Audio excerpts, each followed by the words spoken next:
Lynn Ketelsen grew up on a crop and livestock family farm in eastern Iowa.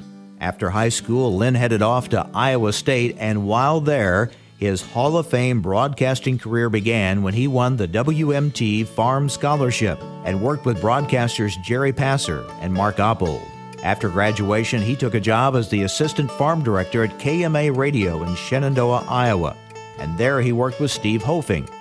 When Hofing left the station, Lynn became a department of one. The manager didn't want to name me farm director because he'd have to give me a pay raise. He wasn't alone for long, though, because while at KMA, Lynn married his college sweetheart, Mary. After 2 years, opportunity called from the Linder family in Minnesota. They were looking for someone to set up an ag network, and Lynn was a candidate for the job. Lynn and Mary loved the beautiful lakes around Wilmer, and it was a chance to set out for a new place, despite getting advice not to go. Everybody I talked to said, don't go to Minnesota and take a job. You can't compete with the 50,000-watt Twin City station. You have no chance of succeeding. But Mary and I figured we had nothing to lose. Why not? And we went up, and things worked out pretty well. Figuring they didn't have much to lose, Lynn took the job and never looked back. He set up programming similar to WMT and KMA at the new network, with a heavy emphasis on markets, even adding an on-air analyst, which was a fairly new concept at the time. Searching for a way to put the Linder Farm Network on the map, Lynn had an idea to put on an event featuring the national presidents of 3 major farm groups on stage together in Wilmer. Lynn got creative in getting the presidents of AFBF, NFO, and NFU to accept his invitation, but it almost backfired on him. Well, I was feeling pretty good about myself until 2 days before the event. Alan Grant, the Farm Bureau president, called up and said, "Lynn, we figured out what you had been doing." What I had done is contact each president individually and tell them the other 2 are already committed to come, and he would be the only one that wouldn't show up. And Grant gave me a pretty good lecture about how I did that, but he said, we talked about it, and we figure anybody with enough guts to try to pull something like this off will come to the event. And so I was off the hook. But his idea worked, and the event attracted state and even national media coverage. The Linder Farm Network had arrived.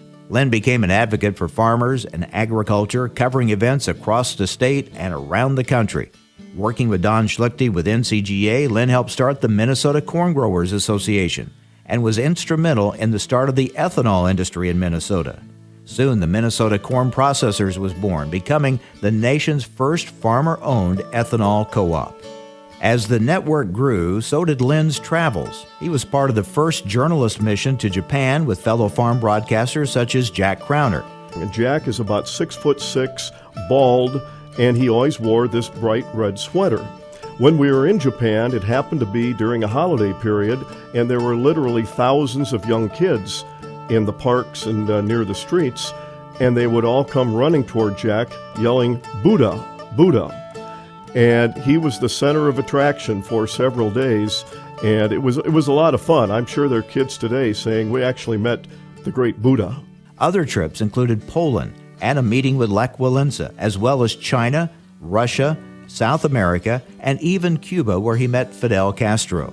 Lynn had been working his way up the NAFB ladder as well, having chaired numerous committees, including sales marketing, and hosting 2 regional meetings.